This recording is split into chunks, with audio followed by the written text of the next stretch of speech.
Listo.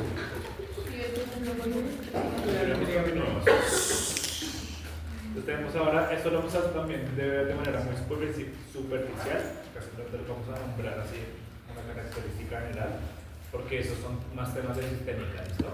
Pero igual es para que los tengan presentes desde ya. Entonces tenemos también trastornos por parte de los componentes de la sangre. Inicialmente vamos a tener trastornos de la bulimia sanguínea. Profe, ¿qué es la bulimia? Ya les voy a decir que la bulimia. Ah, La bulimia es la cantidad de sangre que circula en el cuerpo.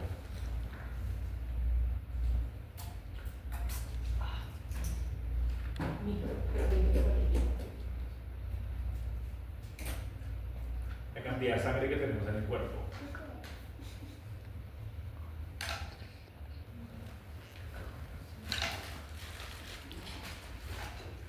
Incluye, o sea, el líquido, o sea, el plasma incluye las células, ¿listo? Y el líquido y las células. El factor líquido y las células.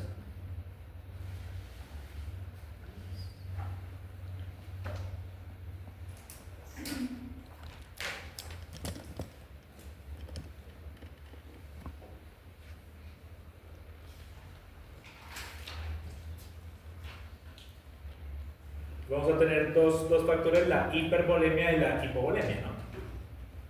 La hipervolemia y la hipovolemia.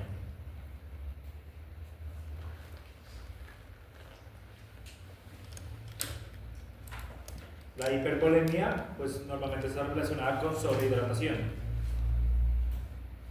Sobrehidratación.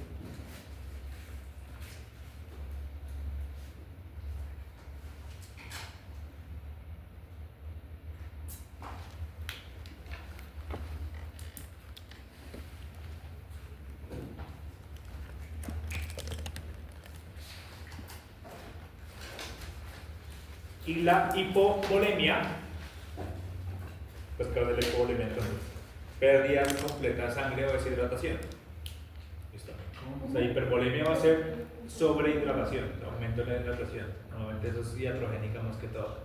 Y la hipovolemia, pérdida de sangre completa o deshidratación.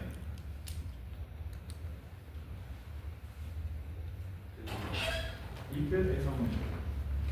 Hipo es pérdida de la sangre. Pérdida de sangre completa o deshidratación, porque es diferente. Es diferente perder sangre por una hemorragia a perder sangre por estar deshidratado.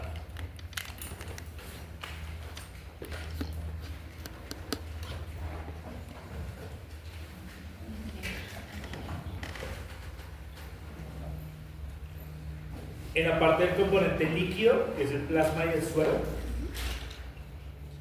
vamos a tener dos cosas, la anhidremia y la hemoconcentración. O sea, en la parte del componente líquido de la sangre, que es el segundo componente, vamos a tener dos cosas, la anhidremia y la hemoconcentración.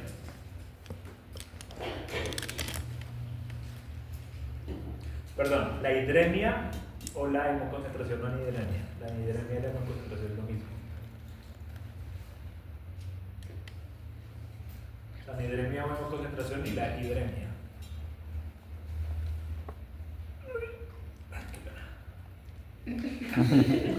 Me estiré.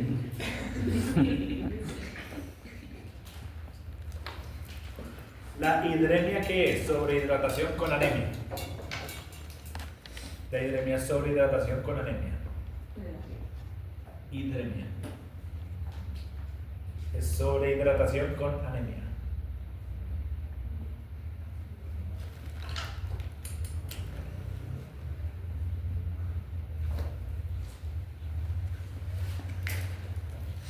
¿Qué será la hemoconcentración entonces? con anemia. Deshidratación con índices de anemia. La hemoconcentración es deshidratación, pero con los glóbulos rojos están normales. O sea, las células de la sangre están normales. Por eso se llama hemoconcentración, porque se concentra la sangre. Deshidratación, o sea, pérdida del componente líquido con células normales. Por eso que cuando un animal está deshidratado, normalmente los clínicos que dicen, ese animal está hemoconcentrado.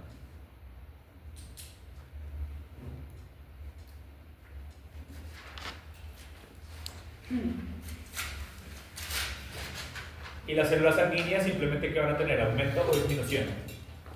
Entonces ustedes sí van a tener todo un semestre para ver los aumentos y las disminuciones en patología clínica. La leucocitosis, las policitemias, las anemias, homocítica no homocrómica no regenerativa, macrocítica macrocítica hipocrómica no regenerativa o regenerativa. ¿Qué significa todo eso? Eso lo van a ver en patología clínica. Aumento de disminución. Linfocitosis, pues el aumento, y la linfopenia, que es la disminución. Neutrofilia, con desviación de la izquierda, neutropenia, que es desviación de la derecha, todo eso ustedes lo van a ver. ¿Listo? Entonces vamos a pasar a una parte bien interesante de esto, que es la hemostasis y los trastornos de la hemostasia o la coagulación y la trombosis.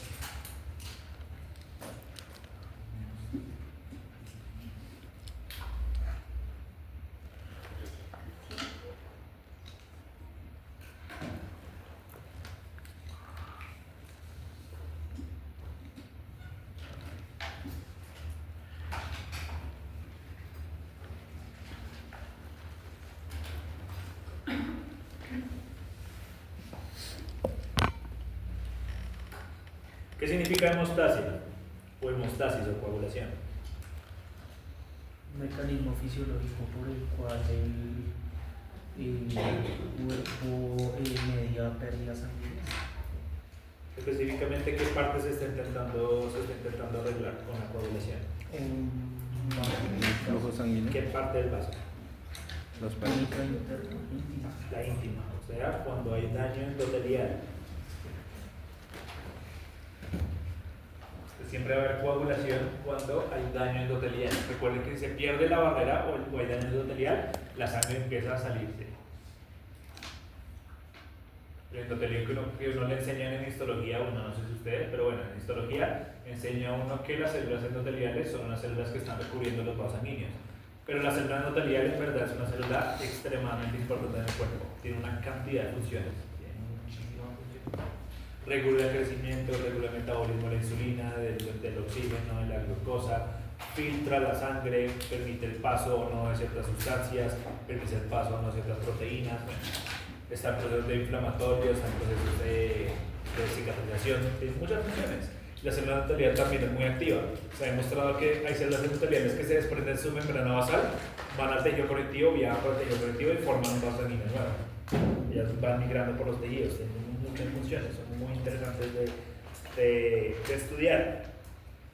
Entonces dentro de esta parte tenemos como varias fases de la hemostasia sanguínea, ¿cierto?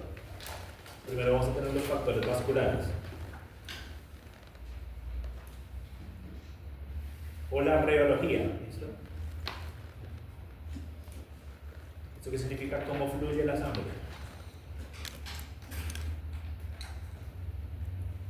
¿Cómo fluye la sangre en un vaso sanguíneo? Segundo, tenemos la hemostasia primaria.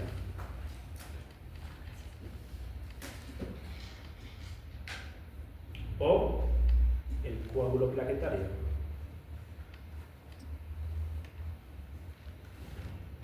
Segundo, tenemos la cascada de la coagulación.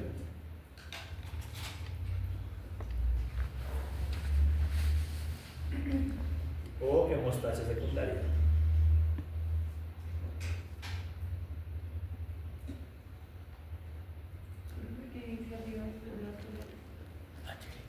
Reología. Reología. Y por último tenemos la fibrinolisis. Gracias.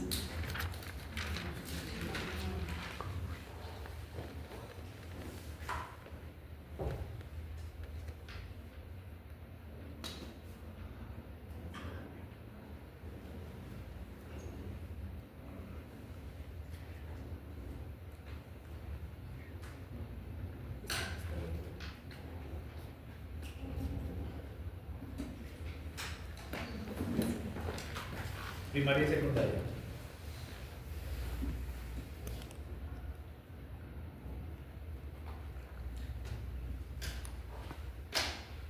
La cascada de la coagulación es la secundaria, que es la activación de todos sus factores favoritos.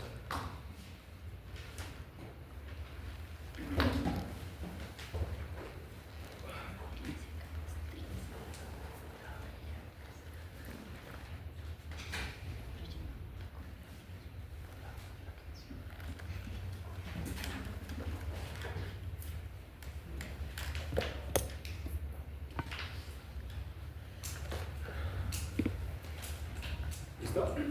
¿Es un poquito? ¿No? Está bien.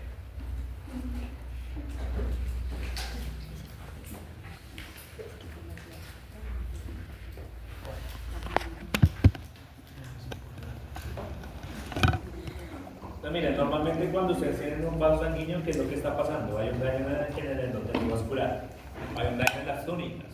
Entonces por ahí empieza a salir sangre. Primero que se forma un tapón plaquetario, la hemostasia primaria. Acá empieza a llegar las plaquetas, forman un tapón, empiezan a cubrir todo ese hueco y después ese coágulo se tiene que organizar. Pues acá vienen todos los factores de la coagulación. Recuerden que clotting, ¿qué significa? Clotting significa coagulación, ¿listo? Clot en inglés significa coágulo, entonces para que lo tengan en cuenta. Pues acá tienen la formación de, después hay un tapón plaquetario. El tapón plaquetario es muy fácil de eliminar. Ustedes les ha pasado que uno se corta acá en la punta del dedo, uno sangre y después uno se presiona y dejó de sangrar. Fui, me lavé las manos y ¿qué pasó? Volvió a sangrar. ¿Por qué? Porque me quité ese tapón plaquetario. ¿Listo? Entonces se forma primero un tapón plaquetario y luego llegan toda una cantidad de proteínas y se unen una con la otra, y el objetivo final de la cascada de coagulación, ¿cuál es? Producir fibrina. ¿Listo? Que la fibrina es la que me tapona y me forma ya el coágulo completo. ¿Listo? O el coágulo maduro. Entonces, ¿por qué en esas pleuritis fibrinosas que les mostré en el inicio de la clase, por qué esa fibrina está ahí? Raro eso, ¿no? Curioso eso, ¿cierto? Que haya fibrina entonces por fuera depositada en una superficie pleural, porque el intestino también tenga deposición de fibrina. Eso lo hace siempre que ustedes vean fibrina, es un agente patogénico que ataca el endotelio. ¿Listo? Y la fibrina se sale. Pues tengan eso en cuenta. Y finalmente, miren, una vez ese coágulo ya está bien formado, tiene que entrar la fibrinolisis. Ese coágulo no puede quedarse toda la vida ahí. Entonces llegan unas cantidades de moléculas, destruyen ese coágulo y cesas, y ahí ya se regeneró. Se regeneró específicamente, se regeneró ya el tejido. Entonces esto es lo que ya habíamos visto, miren, factores biológicos, la hemostasia primaria y secundaria, o factores celulares, factores químicos, es lo mismo. Porque recuerden que los factores celulares, ¿cuáles son? Las plaquetas, y los factores químicos, la cascada de coagulación. Entonces esto pues, no tiene mayor pierde ahí. Esto, de nuevo, miren, un daño, tengo que una arteriola, tengo un daño en la cual pierdo específicamente acá. Acá hay algo que necesito que a todos les quede claro, y recuerden de que acá antes habían células endoteliales, ¿listo? Y miren que ya no están. Endoteliales. ¿Cómo con Endoteliales, célula endotelial, endotelio vascular, todos se usan de manera intercambiable. Todos son unas células de origen epitelial de morfología aplanada, y todos van a descansar siempre en una membrana basal. ¿Listo? Y debajo voy a tener un tejido conectivo, que ese tejido conectivo se llama tejido conectivo subendotelial.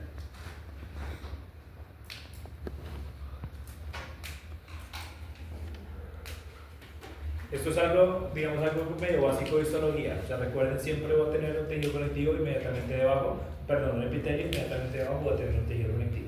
Se logra identificar en vasos sanguíneos muy grandes. Se logra identificar el endotelio y debajo el tejido conectivo subendotelial. Por favor, tengan presente eso porque más adelante va a ser importante que lo voy a volver a nombrar. ¿Listo?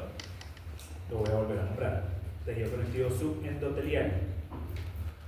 Entonces, de nuevo, miren, tengo sitio de daño. Acá las células endoteliales desaparecen, la matriz extracelular, o sea, el tejido subendotelial queda expuesto a la circulación sanguínea, y ese tejido subendotelial es reconocido por las plaquetas. ¿Listo? Las plaquetas reconocen eso y se pegan a el tejido conectivo y forman primero esto. Forman un tapón plaquetario. Eso lo vamos a ver igual ahorita paso por paso, pero las plaquetas que reconocen el factor de von Willebrand. Entonces, cuando detectan el factor von Willebrand, que está en el tejido conectivo subendotelial, se pegan y ahí se empiezan a ir una con la otra. Después, ellas van a degranularse, las plaquetas liberan sus gránulos al plasma y esos gránulos atraen y activan más plaquetas hasta formar un tapón muy bien formado. Finalmente, ¿qué pasa? Se activa la hemostasia secundaria, que el factor tisular, que es otro factor que va a estar ahí en el tejido conectivo endotelial. Esto es rápido, ¿no? Esto lo vamos a ver paso por paso, entonces tranquilos. El factor tisular es reconocido también por la cascada de coagulación. Empiezan a pegarse varios factores para finalmente producir que el fibrinógeno se transforme en fibrina. Y esa fibrina pues finalmente me forma un coágulo bien formado y finalmente ahí empieza a formarse un coágulo ya que empieza a atrapar múltiples moléculas. Cuando uno ve un coágulo al microscopio, uno ve que hay células ahí atrapadas, porque la célula va viajando y quedó atrapada en esa malla y quedó ahí y ella se muere, porque no puede ser liberada. Pero es una manera de saber de que ya el coágulo quedó totalmente bien formado. Entonces vamos a hablar primero de manera muy general esto.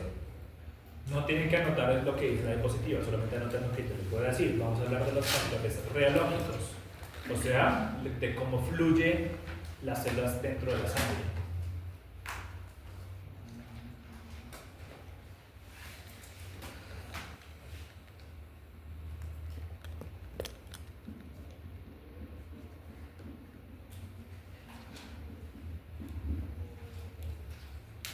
Entonces, para que sepan, normalmente dentro de un vaso sanguíneo, vamos a colocar aquí un vaso sanguíneo arterial.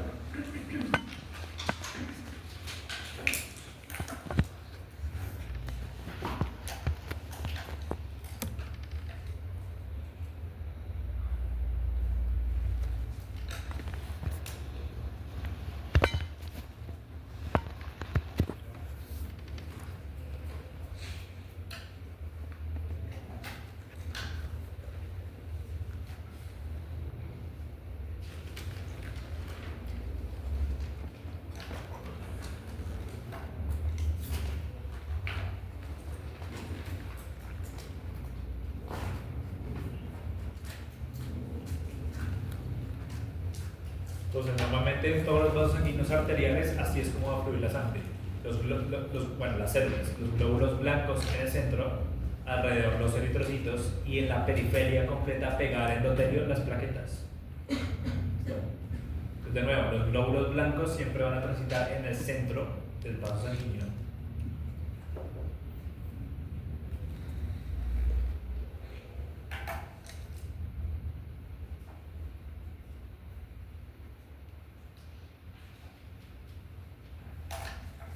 Entonces, en el centro del vaso sanguíneo van a ir los glóbulos blancos, los leucocitos, como les guste más llamarlos. ¿Saben por qué se llama glóbulo blanco?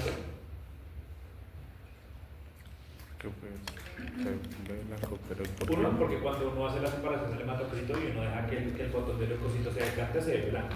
¿Listo? Pero, ¿qué significa leuco? Blanco. Blanco. Y cito, célula. Entonces, leucocito, ¿qué? Pues, o sea, glóbulo blanco es una traducción directa de leucocito. ¿Listo? Por eso cuando ustedes escuchan el término leucoencefalomalacia, es leuco, blanco. Encéfalo, cerebro. Malacia, necrosis. Pues necrosis de la sustancia blanca. ¿Listo? Entonces miren, los glóbulos blancos van en el centro. Los glóbulos rojos alrededor, o sea, en la periferia. Y las plaquetas van a ir muy cerca al endotelio.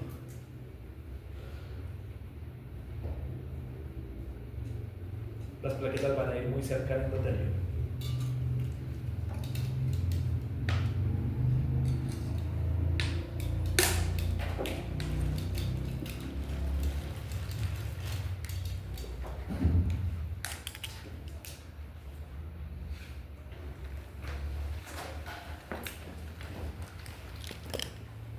¿Listo?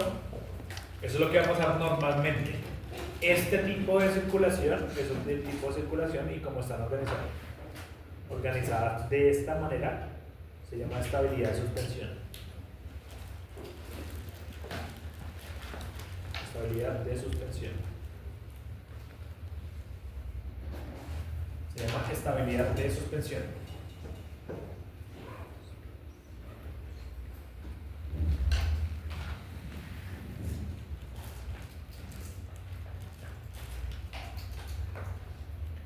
¿Por qué creen que está organizado esto así?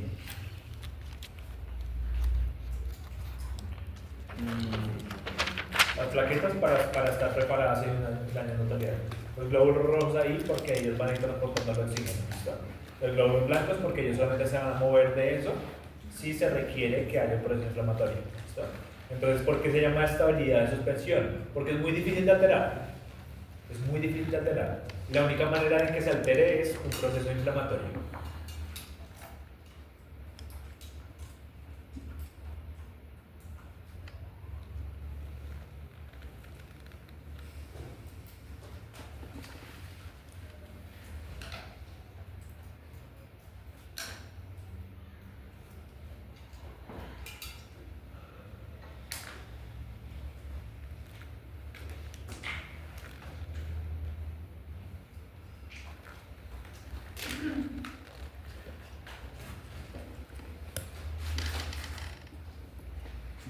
Estabilidad de suspensión.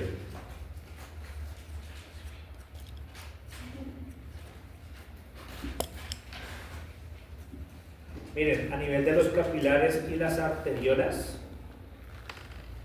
va a pasar algo diferente.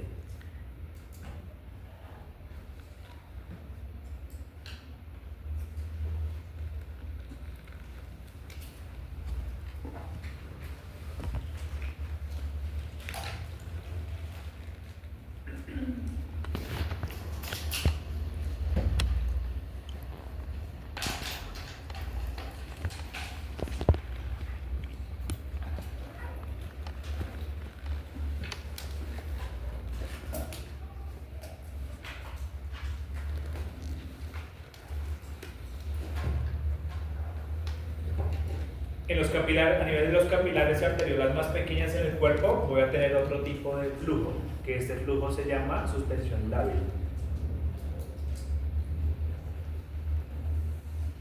Una suspensión lábil. ¿Qué significa? Que los glóbulos rojos van a estar ahora en el centro del vaso sanguíneo y los glóbulos blancos periféricos.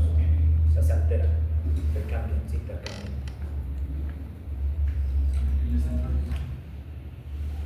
En el centro va a tener los glóbulos rojos y en la periferia los glóbulos blancos. O sea, se cambian la posición.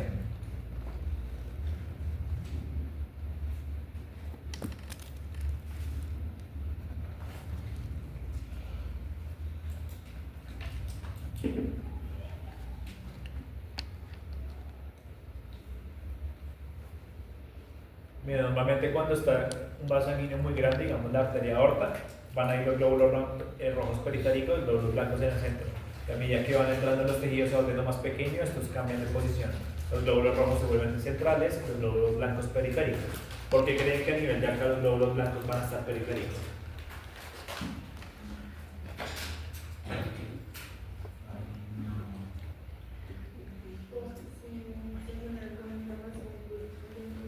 Por si hay un proceso inflamatorio o por si necesitan salir al tejido conectivo, van a salir mucho más fácilmente.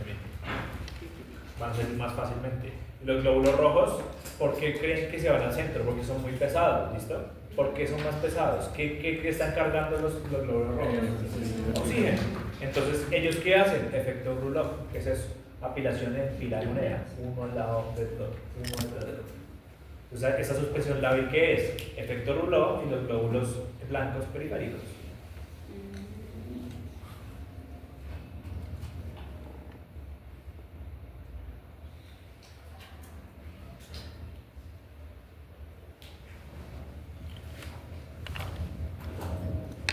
Ayer en uno de los grupos de histología compartieron un TikTok, compartieron un meme y bobadas en un grupo, que eso no se ríe obviamente, la que aparecía una muchacha diciendo yo estudiando para una materia, mientras todas mis células se saben 50 vías metabólicas al tiempo. ¿Cómo es a pensar eso? O sea, uno de verdad, uno a veces es un poquito bueno en alguna cosa, pero nuestra célula la cantidad de cosas que hace, ¿no? Y la cantidad que todo el tiempo. Tal vez no la glucosa, el oxígeno, el dióxido de carbono, ciclo de la pentosa fosfato, ciclo de Krebs, y lo hacen de manera perfecta. Entonces, pongan a pensar, miren la cantidad de cosas, cómo funcionan acá dentro del cuerpo. Miren esto, entonces uno creería que las células van desorganizadas, y no, todas van en orden. van en orden. En cambio, uno va por la autopista y que pasa el taxista que se mete, el bucetero que lo cierra uno. Entonces, funcionan mejor nuestras mismas células que cómo funciona nuestra sociedad y todo. Entonces, es bastante interesante. O sea, la verdad, no sé cómo se alcanza a preguntar por qué las células parecerían que fueran como mini seres vivos dentro de uno mismo. Que parece que estuvieran vivas como tal, y se consideran que están vivas. Bastante interesante esto. ¿Listo? Entonces, esto es como circulan normalmente las células dentro de los vasos sanguíneos. Esta suspensión lábil o la estabilidad de suspensión no se va a alterar solamente de nuevo, en inflamación o cuando hay un daño endotelial. ¿Listo? Cuando hay inflamación y hay daño endotelial.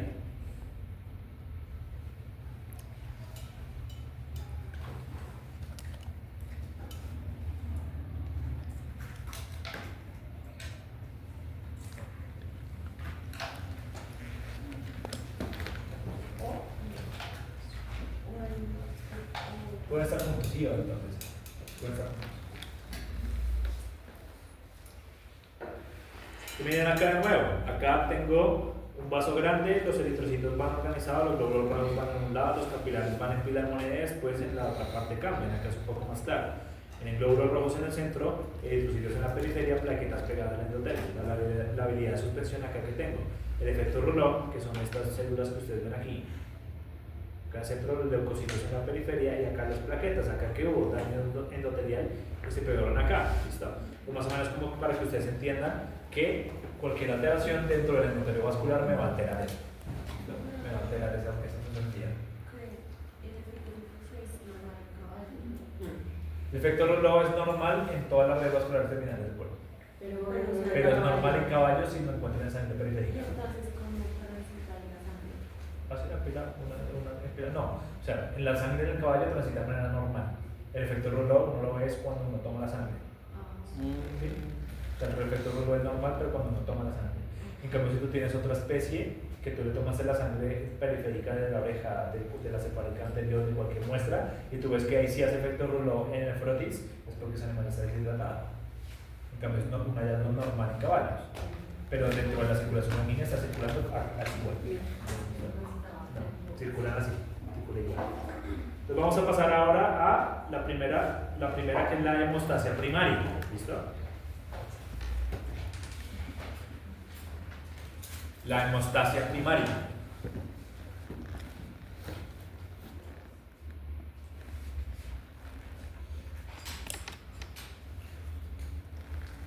Tenemos la hemostasia primaria. La hemostasia primaria tiene tres fases: la herencia plaquetaria, la producción de factores plaquetarios y después la agregación plaquetaria.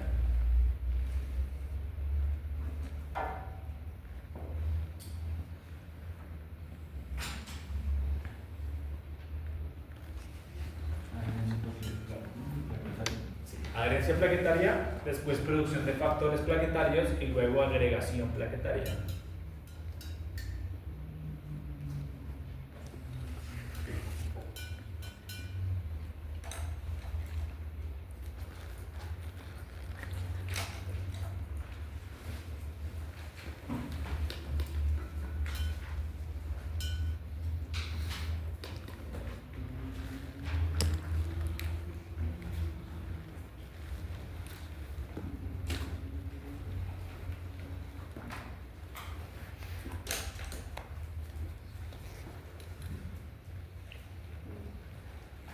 ¿Listo?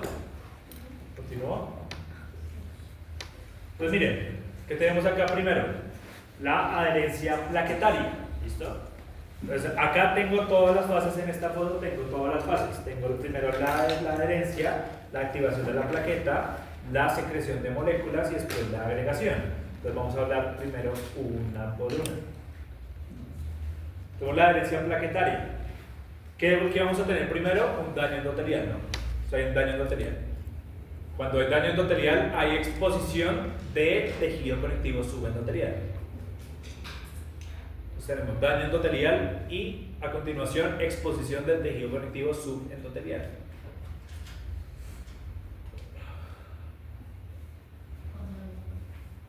¿Dime? tengo daño endotelial y voy a tener exposición del tejido conectivo subendotelial.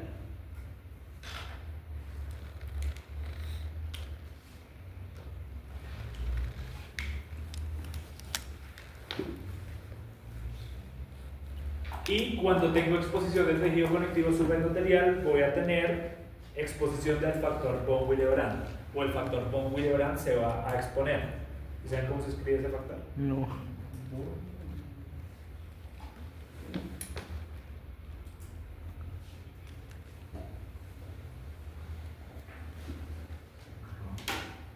Factor von Willebrand. Von Willebrand.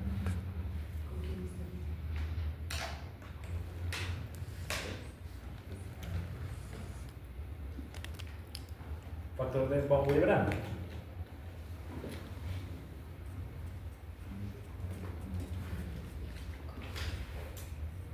¿Listo? Entonces, ¿de qué se trata la fase de adherencia plaquetaria? Las plaquetas detectan el factor de von Willebrand y se van a adherir a ese factor de von Willebrand por medio de la glicoproteína 1B.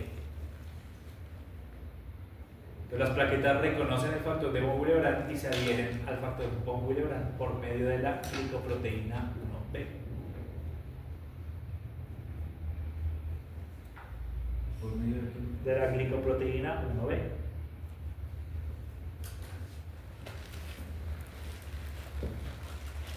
¿Qué es lo que está pasando acá? Miren, GP1B, si la alcanzan a ver ahí, GP1B, la GP1B se adhiere al factor de von Willebrand.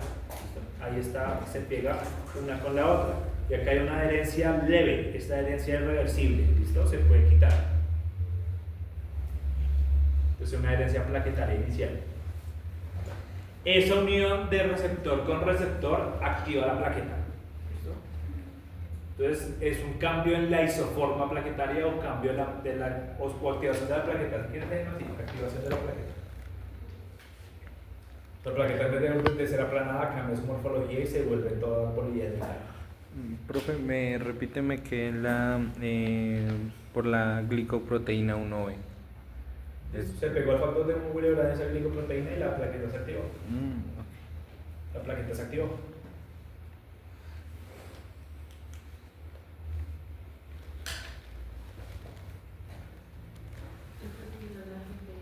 Glicoproteína 1B.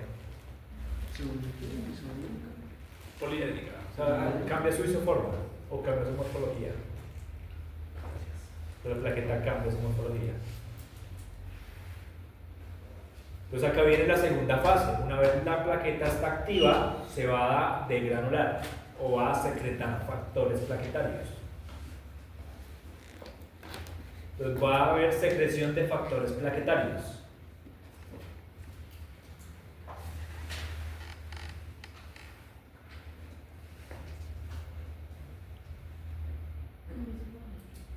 Se activa y va a producir factores plaquetarios. Esa es la segunda fase. Sí, se pega al receptor y ahí se activa.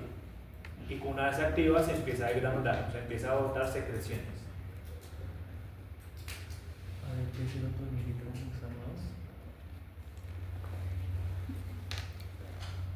Principalmente adenosina de fosfato y tromboxanos.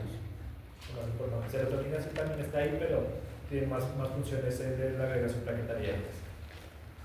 Entonces, ¿cuáles son las moléculas principales que va a liberar la plaqueta? Tromboxano A2 y ADP. Están ahí, ¿listo?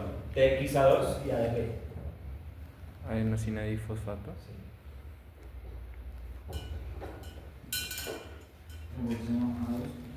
Y adenosina difosfato o ADP. Profe, una pregunta, pero digamos, al momento de la injuria, ahí se libera el ácido araquídeo que pasa por los ánimos. ¿Qué era lo que... Bueno, no, o sea, las células endoteliales, las que están adyacentes también se activan y van a producir también ácido araquidónico, van a producir tromboxanos y leucotrienos para hacer quimiotaxis a la inflamación. Pero las plaquetas ya tienen tromboxanos de sus ganglios. Y las, o sea, por medio de la ciclooxigenasa se vuelve tromboxano. Sí. pero eso ya pasó dentro de la plaqueta. ¿Es importante mencionarlo? ¿No? Pero pues, o sea, es que con tal de que, o sea, esa es la habilidad de la célula aquí de Nico. Hay unas células que lo producen en el momento en que está inflamado, otras lo producen todo el tiempo con las plaquetas. Las plaquetas siempre van de tromboxanos porque ya están listas para liberarlo en caso tal de que estén en eso. Pues miren, produce tromboxano A2 y ADP.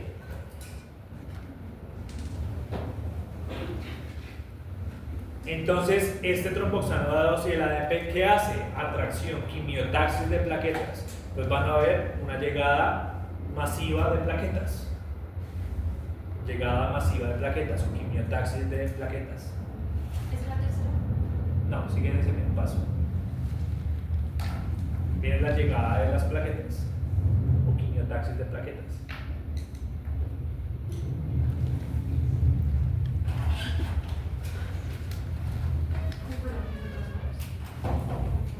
Secreción de factores plaquetarios.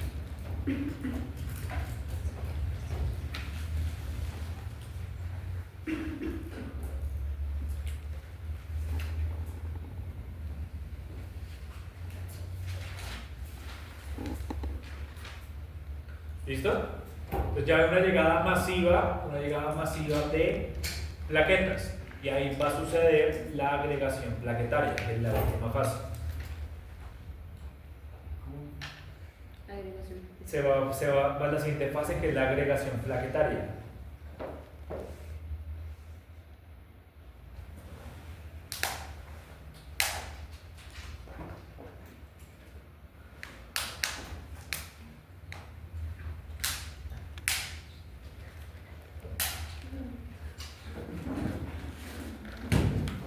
Entonces viene la agregación plaquetaria. ¿La agregación plaquetaria qué es? La unión fuerte entre dos plaquetas por medio del fibrinógeno.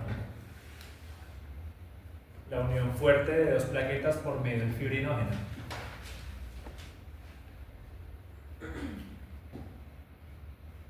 La unión de dos plaquetas por medio del fibrinógeno.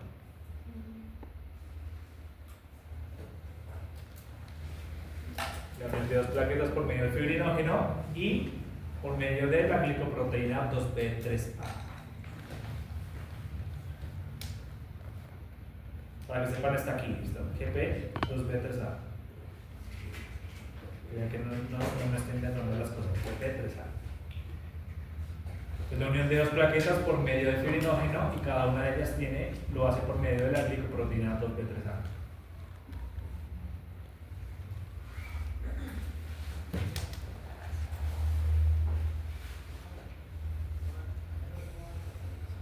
De la glicoproteína.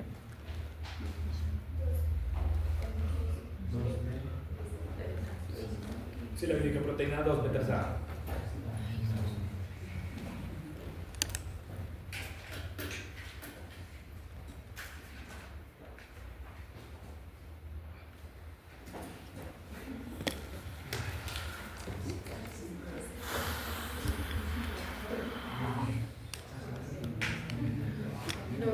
Entonces miren, tenemos los gránulos de las plaquetas, tienen muchas funciones. Tenemos varios tipos de gránulos dentro de las plaquetas, eso lo van a ver con detenimiento en patología clínica, simplemente se los nombro acá. Tengo unos que se llaman los cuerpos densos, otros gránulos alfa, gránulos lisosómicos, gránulos beta, cada uno va a tener una sustancia específica. ¿Listo?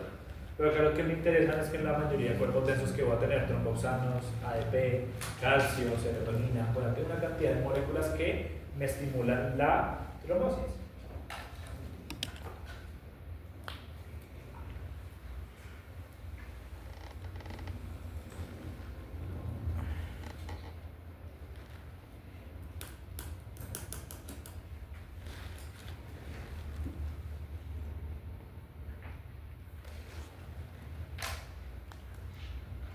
Entonces, también en la célula endotelial, las que están al lado, una vez ellas detectan que, digamos, ese tapón ya está bien formado, ellas van a detener ese proceso, porque las plaquetas van a seguir liberando sustancias. Entonces van a liberar prostaglandinas y van a liberar ADPasas para quitar ya la llegada de plaquetas.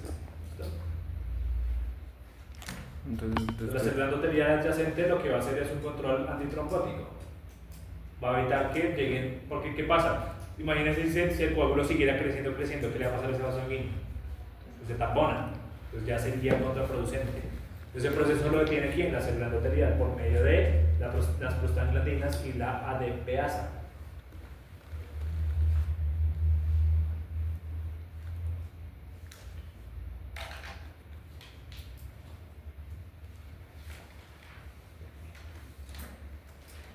Era un regulador Antitrombótico. antitrombótico.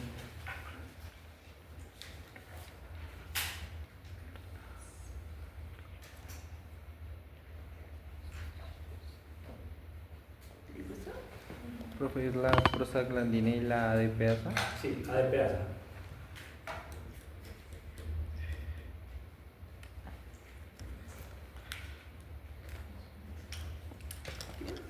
Por ejemplo, cuando en los estantes también hay platos maduras, ellos ahí prácticamente no cumplen una función como una planta madura. O Las pueden cumplir también. Las pueden cumplir, pero no también. Entonces, Normalmente cuando las plaquetas salen plaquetas maduras es porque ese animal tiene pérdida de plaquetas aguda o crónica. Entonces están saliendo plaquetas inmaduras para intentar sacar lo que hay. ¿Listo? Entonces este esquema es bien bonito. Miren en la parte de arriba tengo la interrupción de un vaso sanguíneo. Acá empieza a haber hemorragia, entonces miren las plaquetas que empiezan a hacer. Acá empiezan a degranularse, empiezan a botar sus cuerpos densos para llamar muchísimas más plaquetas. Se van a pegar al tejido conectivo subendotelial y por medio de la glicoproteína 1B se pegan el factor von Willebrand, que es este que está acá. ¿Listo? Este que está acá, el factor von Willebrand es este. Y se van a pegar por medio de la glicoproteína 1B y van a hacer puentes entre ellas por medio de la unión entre la glicoproteína 2B3A y el fibrinógeno, que se pueden unir una con la otra. Entonces ahí ya se formó el tapón plaquetario, ¿listo? Esto que ustedes tienen acá es la vía del ácido araquidónico. Entonces, por si no la ven, ¿se habían escuchado esta vía o no? Bueno, la vía del ácido araquidónico la van a buscar ustedes por su propia cuenta para que la lean, ¿listo? Pues ya no se lo puede editar con detalle, la tienen que buscar. Porque esta vía es supremamente importante en procesos inflamatorios, antiinflamatorios y de la coagulación. Esta vía del ácido araquidónico tiene dos enzimas, la ciclooxigenasa 1, la ciclooxigenasa 2 y la lipooxigenasa. Y cada una de esas enzimas tiene una producción específica de una prostaglandina diferente. Unas van a liberar prostaglandina G, prostaglandina H, la E y la I, y la lipooxigenasa me va a producir tromboxanos y leucotrienos. ¿Listo? Y bradykininas. Entonces ustedes tienen que mirar eso con detalle. Entonces, por favor, buscan la vía del ácido araquidónico. ¿Eso es COX 1 o Sí. o COX 2? ¿Listo? Pues ahora viene la hemostasia secundaria. La hemostasia secundaria o los factores químicos de la coagulación.